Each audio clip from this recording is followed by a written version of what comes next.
बच्चों, इससे मैंने प्रीवियस लेक्चर में इससे पहले मैंने आपको एक्सरसाइज एनसीईआरटी चैप्टर 4 का एक्सरसाइज 4.2 एक्सरसाइज मैंने किया था। आज हम करने जा रहे हैं most important exercise of chapter 4 NCERT class 10th। ठीक है बच्चों, तो हालांकि ये चैप्टर एग्जामिनेशन के पॉइंट ऑफ व्यू से काफ़ी इम्पोर्टेंट है और थोड़ा सा चैलेंजिंग भी है। इसमें कुछ क्वेश्चंस थोड़ा कॉम्प्लिकेटेड है, उसको बिल्कुल हालांकि डिफिकल्ट नहीं है, आपको जस्ट क्वेश्चन को पढ़ना है और पढ़ करके क्वाड्रेटिक इक्वेशन बनाइए और फिर सॉल्व कीजिए। सॉल्व किसी भी मेथड से कर सकते हैं। हालांकि एग्जामिनेशन में ऐसा कुछ भी नहीं है कि उसमें दिया हुआ होगा कि आपको फैक्टराइजेशन मेथड से करना है या क्वाड्रेटिक फार्मूला से करना है। आपको जो ईजियर मेथड लगे आप दोनों में से किसी भी मेथड से कर सकते हैं। पर हाँ, ये ध्यान देने वाली बात है कि कई बार जो क्वाड्रेटिक इक्वेशन होते हैं वो दरअसल उसमें मिडिल टर्म स्प्लिट नहीं हो रहा होता है। उसके जो रूट्स होते हैं वो किस में आएंगे, है ना, वो उसका एक परफेक्ट स्क्वायर नहीं बन पाता है जब आप डिस्क्रिमिनेंट निकालते हो। जैसे कि आपने देखा होगा कि x = -b ± square root d/2। ठीक है, तो कई बार क्या होता है कि डिस्क्रिमिनेंट हमारा परफेक्ट स्क्वायर नहीं होता। उस सिचुएशन में हम क्या करते हैं, उसे रूट में ही छोड़ देते हैं। यानी कहने का मतलब कि अगर कुछ ऐसे क्वाड्रेटिक इक्वेशंस जिसमें आप मिडिल टर्म को आप स्प्लिट नहीं कर पा रहे हो, जिसमें ये समझ में नहीं आ रहा हो कि सर कौन सा दो नंबर लें कि आप उसको, है ना, मल्टीप्लाई करके ये आ जाए प्लस करके ये आ जाए। और कुछ क्वेश्चंस ऐसे होते हैं जो आपको लगेगा कि बिल्कुल सिंपली आप मिडिल टर्म स्प्लिट कर सकते हो। ठीक है, तो अगर फर्स्ट लुक में अगर आपको ऐसा लगे कि मिडिल टर्म स्प्लिट अगर हो रहा हो तो ठीक है, और नहीं तो डायरेक्टली आप क्वाड्रेटिक फार्मूला से आप इक्वेशंस को बड़ी आसानी से सॉल्व कर सकते हो। उसमें कुछ माथा पच्ची करने वाला कुछ भी ऐसा कोई गेम नहीं है। ठीक है बच्चों, तो without wasting your precious time copy और पेन निकालें और let's start your exercise 4.4 which is a most important exercise okay of this chapter. Let's start. तो हम आते हैं एक्सरसाइज 4.3 सॉरी। पहले क्वेश्चन में क्या करना है बच्चों, रूट्स निकालना है। कंप्लीटिंग स्क्वायर मेथड आपके सिलेबस में है नहीं तो उसको यूज करने की कोई जरूरत नहीं है, डायरेक्ट क्वाड्रेटिक फार्मूला से आप सॉल्व कर दीजिए। तो पहला क्वेश्चन है हमारा 2x² - 7x + 3। पहले का पहला पार्ट 2x² - 7x + 3। हाँ बच्चों, और एक और इम्पॉर्टेंट बात, आपने पीछे एक्सरसाइज में जो हमने सारा कंसेप्ट बताया था वो कंसेप्ट अगर याद है तो ठीक है, नहीं तो प्रीवियस लेक्चर देखें आप। उसमें मैंने बताया था कि डिस्क्रिमिनेंट d = b² - 4ac। अगर डिस्क्रिमिनेंट की वैल्यू अगर 0 से ग्रेटर हो या 0 के बराबर हो तो उस सिचुएशन में हम लिखेंगे कि roots of the given quadratic equation exist, जब उसे आप सॉल्व कीजिए। और अगर d की वैल्यू अगर निगेटिव हो या 0 से लेस हो तो उस सिचुएशन में आपको सॉल्व करने की जरूरत नहीं है, आप लिखेंगे roots of the given quadratic equation do not exist. ठीक है बच्चों, तो चलिए इसको मैं चेक करता हूं कि क्या इसमें रूट्स एग्जिस्ट होंगे या नहीं होंगे। सबसे पहले आपको कंपेयर करना है किससे, ax² + bx + c = 0 which is the general form of quadratic equation. तो आप कंपेयर करते हैं तो a की वैल्यू क्या होगी बच्चों, 2, b is -7 and c is 3। अब डिस्क्रिमिनेंट निकालिए। अगर डिस्क्रिमिनेंट निकालने से अगर वैल्यू पॉजिटिव आ रही है या 0 के बराबर हो तो लिखेंगे रूट्स एग्जिस्ट और फिर लगा दीजिए क्वाड्रेटिक फार्मूला। क्या है, x = -b ± square root d/2। तो d = b² - 4ac। तो -7 का स्क्वायर -4 × 2 × 3 दैट इज 49। और ये कितना होगा बच्चों, 24। कितना आ जाएगा ये, 25 which is the positive number greater than 0। तो लिखेंगे सिंस, मैं बोल रहा हूं आप लिख सकते हैं, d इज ग्रेटर देन 0, तो आप लिखेंगे रूट्स एग्जिस्ट ग्रेटर या d = ग्रेटर देन 0 या d = 0 की सिचुएशन में रूट्स एग्जिस्ट होते हैं। जैसे ही रूट एग्जिस्ट है तो आप फटाफट क्या करें, क्वाड्रेटिक फार्मूला डाल दीजिए। Minus b plus minus square root d upon 2a। ठीक है प्यारे बच्चों, आई होप कि समझ में आ रहा हो। माइनस बी क्या है यहाँ पर, -7 है, तो माइनस माइनस क्या हो जाएगा बच्चों, +7। फिर लिखेंगे प्लस माइनस, और 25 का स्क्वायर रूट भी आप आसानी से निकाल सकते हैं, 25 अपॉन 2a। a क्या है 2। ठीक है, अब इसकी दो वैल्यूज होंगी। एक तो हम लिखेंगे किस तरीके से, x = 7। अब देखिए 25 का स्क्वायर रूट क्या होगा, 5। 7 + 5 अपॉन 4। और सेकेंड रूट्स क्या होंगे इसके, other root, 7 - 5, 7 - 5 upon 2, that is 12 upon 4 and 2 upon 2। तो ये आंसर आ जाएगा आपका 3 और 1। ठीक है बच्चों, इस तरीके से निकालना है आपको।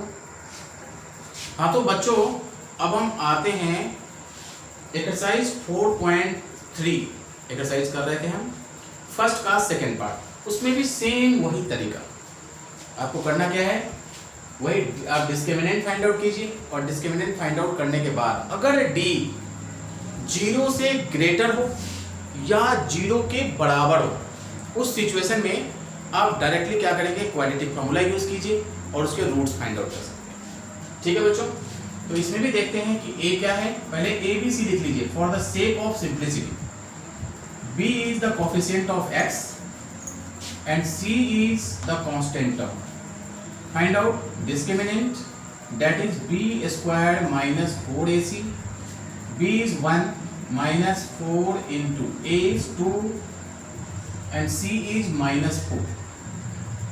अब देखिए ये माइनस और माइनस क्या हो जाएगा, प्लस। 4 × 2 = 8, 4 × 32। अब देखिए यहाँ पर डिस्क्रिमिनेंट क्या है, 33, जो कि 0 से ग्रेटर है।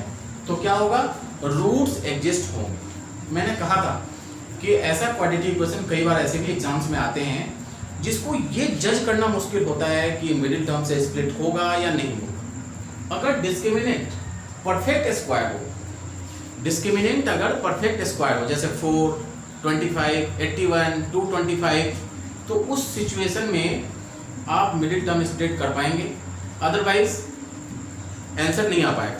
ठीक है, तो ये तरीका है क्वाड्रेटिक फार्मूला का। देखिए 33 क्या है, 0 से ग्रेटर भी है और रूट्स एग्जिस्ट भी कर रहे हैं।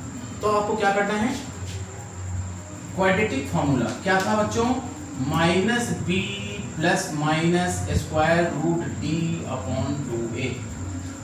एक बार प्लस में लिखना है, एक बार माइनस में लिखना है। तो चलिए मैं लिख रहा हूं,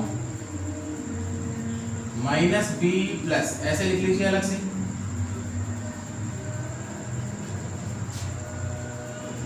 -b minus root d upon 2a। b क्या है बच्चों, 1, प्लस d क्या है, डिस्क्रिमिनेंट रूट में ही है, रूट में ही आप छोड़ दीजिए, late is 2 × 2 = 4।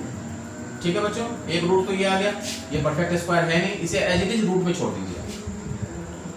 -1 minus root 33 upon 4, ये आपके आंसर चेक कर सकते हैं आप। अब तो बच्चों अब हम आते हैं एक्सरसाइज 4.3 का फर्स्ट का थर्ड। सेम वही क्वेश्चन, लेकिन बच्चों को ऐसा लगता है कि रूट्स में कुछ अलग करना होगा या कुछ स्पेशल है। दरअसल ऐसा है कुछ नहीं। ठीक है, कंसेप्ट वही है, a = 4, b की वैल्यू कितनी है, अगर हम कंपेयर करते हैं ax² + bx + c, b is the coefficient of x, a is the coefficient of x² and c is 3। First of all क्या करते हैं, डिस्क्रिमिनेंट निकालेंगे, b² - 4ac। b क्या है बच्चों, 4√3 का होल स्क्वायर -4 × 4 × 3, ये हो जाएगा 48 और -48, दैट इज 0। मैंने बताया था कि अगर डिस्क्रिमिनेंट अगर पॉजिटिव हो या 0 के बराबर हो तो उस सिचुएशन में रूट्स क्या होते हैं, एग्जिस्ट होते हैं। और अगर डिस्क्रिमिनेंट अगर 0 है तो इसका मतलब जो रूट्स आप निकालेंगे तो उसकी नेचर क्या होगी बच्चों, आपको याद हो शायद, तो उसका जो डिस्क्रिमिनेंट होगा वो क्या होगा, 0। अगर डिस्क्रिमिनेंट 0 है तो रूट्स क्या होंगे, इक्वल रूट्स होते हैं। यानी x की जो दो वैल्यूज आएगी वो बिल्कुल एग्जैक्टली इक्वल होगी। ठीक है, let's check now. x is equal to क्या होगा, माइनस बी प्लस, पहले मैं लिख देता हूँ अपॉन 2a, और दूसरा रूट क्या होगा, minus b plus square root d upon 2a, और होगा भी। क्यों? क्योंकि डिस्क्रिमिनेंट यहाँ भी जीरो, यहाँ भी जीरो, b और 2a की वैल्यू सेम, b और 2a की वैल्यू सेम, तो रूट्स क्या होंगे, इक्वल होंगे। Minus 4 root 3 upon 2a, that is 2 4 जाए 4 2 जाए। अब देखिए यहाँ भी वही हाल होगा। ठीक है, तो इस तरीके से हमारे पास ये इक्वल रूट्स आ जाते हैं, minus root 3 upon 2 minus root 3 upon 2। ठीक है बच्चों।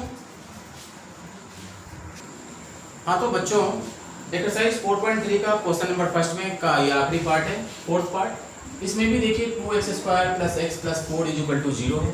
तो हम क्या करेंगे, a की वैल्यू मालूम है, b की वैल्यू मालूम है और c की वैल्यू मालूम है। अगर डिस्क्रिमिनेंट 0 से लेस हो, काफ़ी बार मैं ये बातें रिपीट कर चुका हूँ, आई होप कि आपको याद हो गया होगा अब तक। ठीक है, तो अगर डिस्क्रिमिनेंट हमारा क्या होगा, 0 से अगर लेस हो, तो उस सिचुएशन में क्या लिखेंगे, रूट्स डू नॉट एग्जिस्ट, फिर उसे सॉल्व करने की कोई जरूरत नहीं है। ठीक है, तो एक्सरसाइज 4.3 के पहले क्वेश्चन में लिखा हुआ था कि इसके 4 पार्ट हैं, इसको कंप्लीटिंग द स्क्वायर मेथड से करना है। ठीक है, तो कंप्लीटिंग स्क्वायर मेथड है नहीं, और सेकंड क्वेश्चन में कहा जा रहा है कि जो ऊपर वाला जो क्वेश्चन है, यानी क्वेश्चन फर्स्ट, उसे आपको क्वाड्रेटिक फार्मूले से करना है। तो क्वाड्रेटिक फार्मूला आप ऑलरेडी कर चुके हैं।